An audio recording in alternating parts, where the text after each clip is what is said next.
नमस्कार, आप देख रहे हैं एनएमएफ न्यूज और मैं हूं आपके साथ शापनी पटनायक। मेरे साथ मेरे सहयोगी अभिषेक पुंडेर मौजूद है।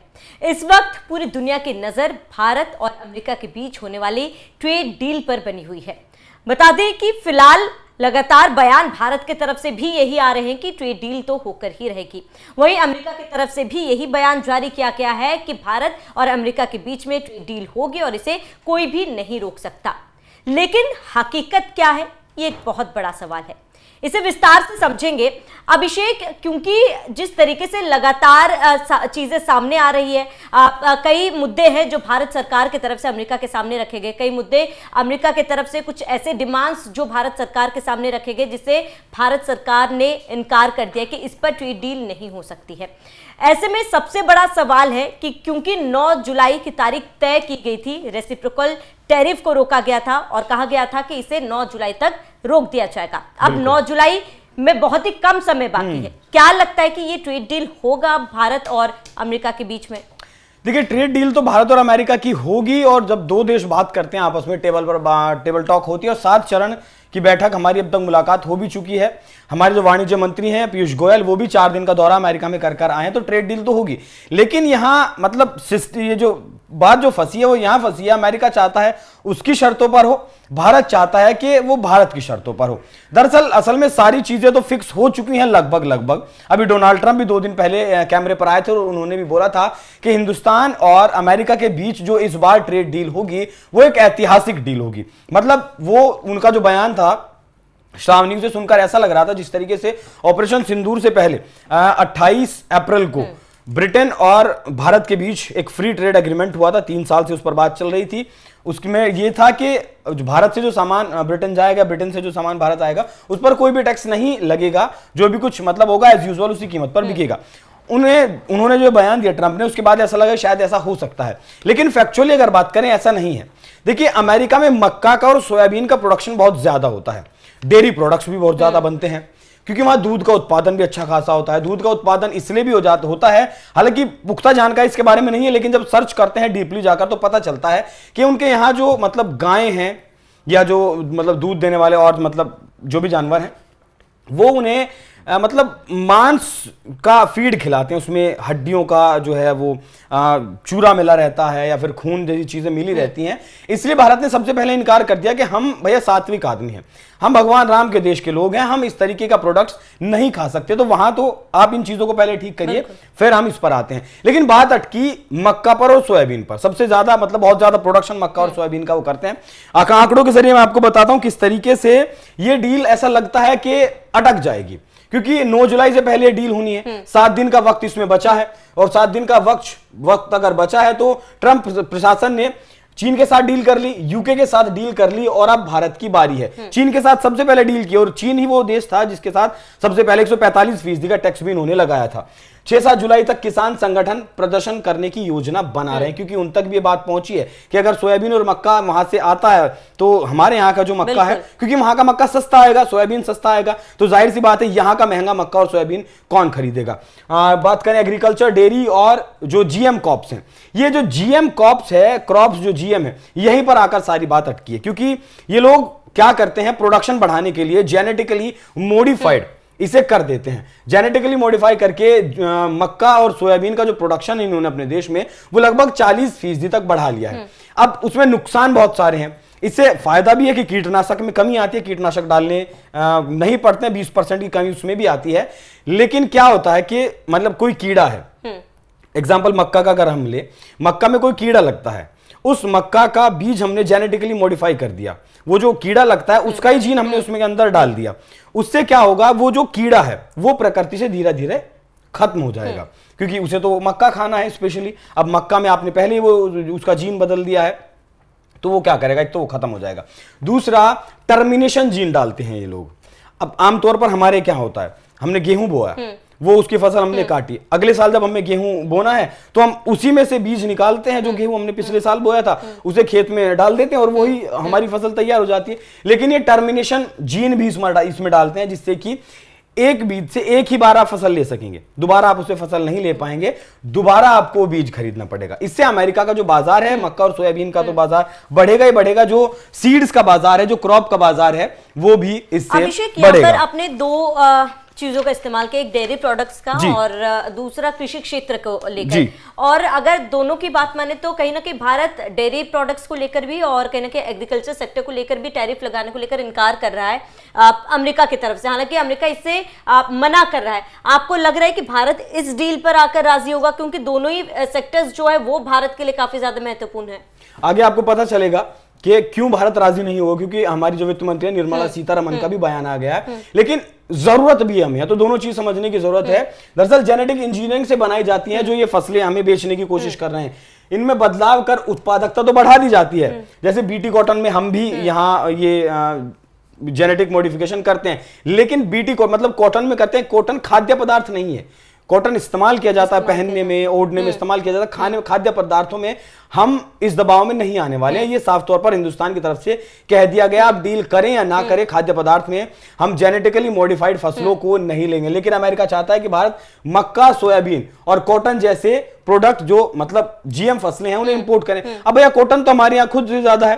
देखिए 2024 में अमेरिका ने 33.7 मिलियन टन मक्का और 44.2 मिलियन टन सोयाबीन का निर्यात किया था। समझ सकते हैं आप कितना यहाँ प्रोडक्शन ये लोग करते हैं, जिसमें 70% से ज्यादा ये जो फसलें थी ये जेनेटिकली मॉडिफाइड थी। भारत का रुख है कि केवल बीटी कॉटन हम उगाते हैं जेनेटिकली करके, मक्का और सोयाबीन पर हम जेनेटिक इंजीनियरिंग अप्रूवल कमेटी ने रोक लगा रखी है, क्योंकि स्वास्थ्य और पर्यावरणीय जोखिमों का अध्ययन अभी अधूरा है। अध्ययन अधूरा से मतलब यह है कि ये फसलें मतलब जब हम खाते हैं तो कितना नुकसान हमारे शरीर को पहुंचा सकती हैं, उसका भी पूरा डाटा नहीं है। अब ये लगा लीजिए कि मतलब उत्पादकता तो बढ़ जाती है, लेकिन यहां खर्च भी कम हो जाता है कीटनाशक का। लेकिन आपको ये वाली चीज देखना बहुत ज्यादा जरूरी है। ये फसलें खाते हैं मॉडिफाइड, जेनेटिकली मॉडिफाइड फसलें अमेरिका के लोग खाते हैं, तो वहां 1 लाख लोगों में से 350 लोग कैंसर के पेशेंट हैं।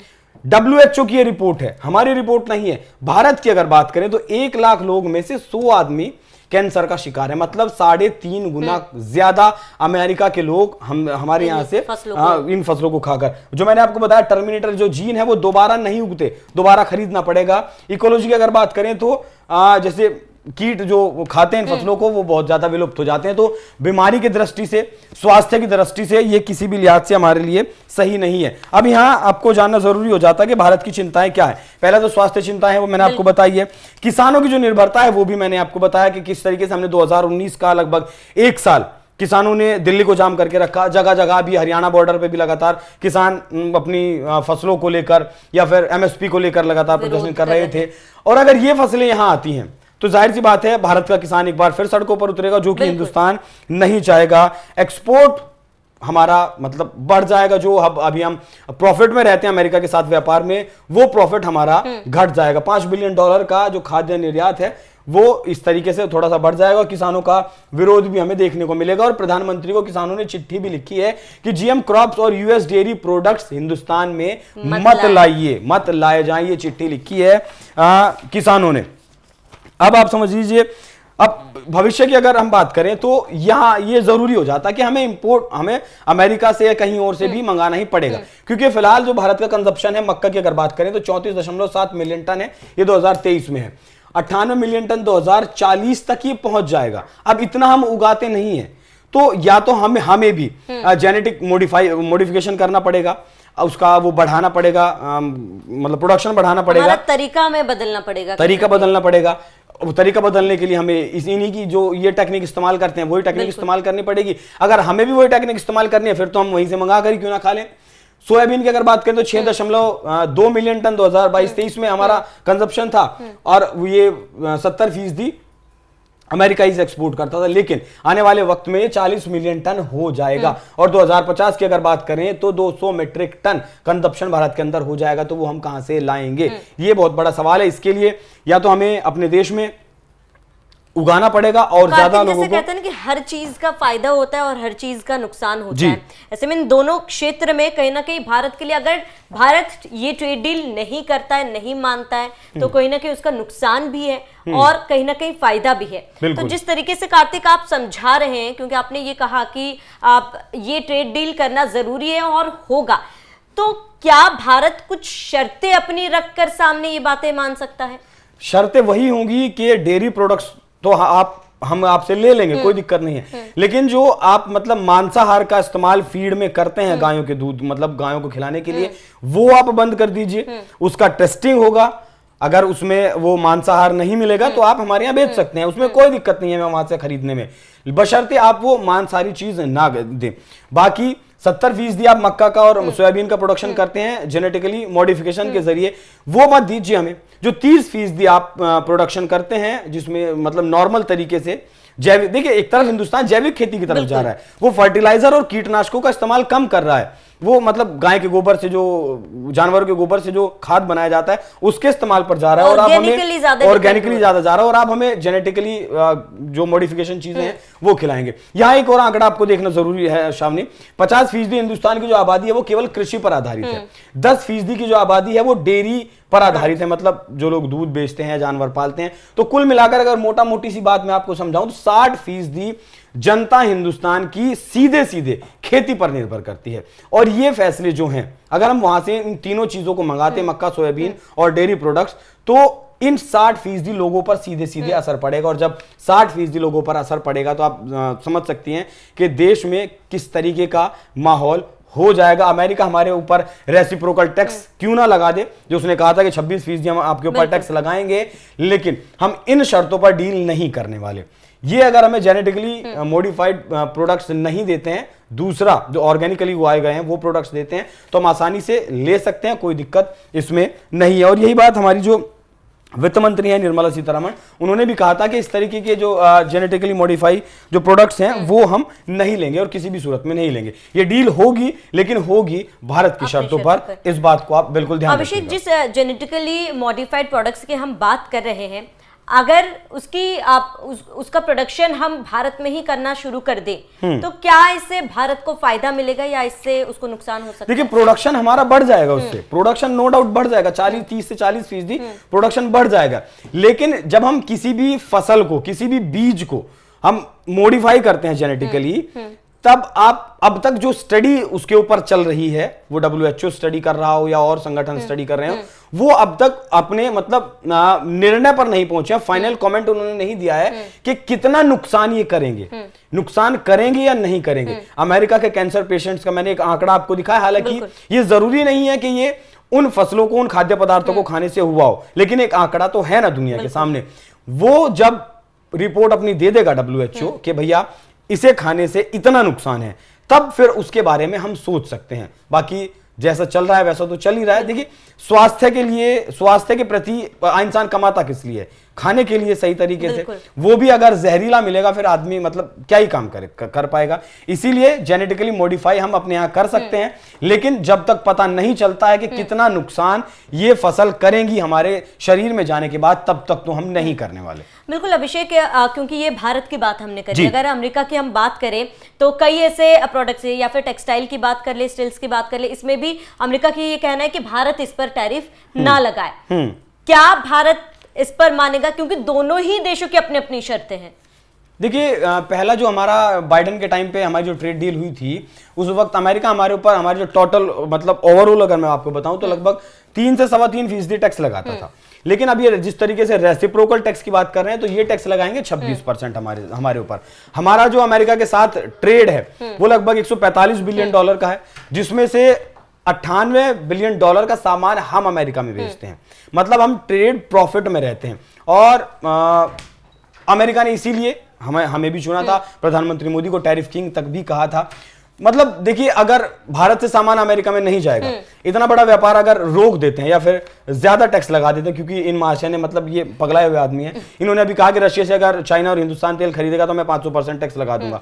तुमने 500% टैक्स लगा दिया, फिर हम भी टैक्स लगा देंगे। जो 98 बिलियन डॉलर का 100 बिलियन डॉलर का जो सामान भारत से अमेरिका जाता है वो नहीं जाएगा तो अमेरिका में क्या होगा? महंगाई बढ़ेगी, बेरोजगारी बढ़ेगी, इनका डॉलर वैसे ही 10% तक टूट चुका है। अघोषित जंग के अघोषित जंग भी, मतलब ये और देशों, आप ये बात समझिए मोटा मोटी सी, और देशों के ऊपर टैरिफ नहीं लगा रहे हैं, ये अपनी जनता को परेशान कर रहे हैं। इनकी लोकप्रियता घट गई है। डॉलर, मतलब जब से आए 20 जनवरी से इन्होंने शपथ ली, 6 महीने आए हुए हैं, 10% डॉलर टूट गया है इन्हीं की नीतियों से। ये जो टैरिफ खेल रहे हैं, लगा अब तक किसी भी देश पर नहीं पाया। चाइना के सामने घुटने टेक दिए, 145% की बात करके 13% पे आ गए हैं, क्योंकि चाइना एक प्रोडक्शन यूनिट है और हम भी उसी तरफ जा रहे हैं धीरे धीरे। अमेरिका की बहुत सारी कंपनियां हैं, मतलब लॉकहेड मार्टिन जैसी जो फाइटर जेट, इनके F-35 जैसे फाइटर जेट जो बनाती हैं, वो कंपनियां अब हिंदुस्तान में अपना प्रोडक्शन यूनिट शुरू कर रही हैं। बिल्कुल कार्तिक, कहीं ना कहीं आप जिस तरीके से शर्तें दोनों देशों के तरफ से एक दूसरे के सामने रखे जा रहे हैं, ये देखना महत्वपूर्ण होगा कि क्या भारत और अमेरिका के बीच में ट्रेड डील होता है, और अगर ये ट्रेड डील होता है तो किसकी शर्त कौन मानता है। क्योंकि भारत का तो क्लियर एंड कट जो तमाम चीज़ों को लेकर रुख है वो काफ़ी ज़्यादा क्लियर एंड कट है कि डेयरी प्रोडक्ट्स और कृषि उत्पादों में कोई भी टैरिफ ना लगाया जाए। अब ये डोनाल्ड ट्रंप के ऊपर है कि वो किस तरीके से भारत के साथ डील करते हैं, क्योंकि सभी की निगाहें इस पर टिकी हुई है। फिलहाल आपका इस पर क्या कहना है? क्या जो ट्रेड डील भारत और अमेरिका के बीच में होगी वो दोनों देशों के समझौते के साथ होगी, या फिर इस ट्रेड डील का एक अलग रुख, एक नया रूप देखने को मिलेगा? हमें कमेंट कर जरूर बताएं। साथ ही बने रहिए NMF न्यूज के साथ।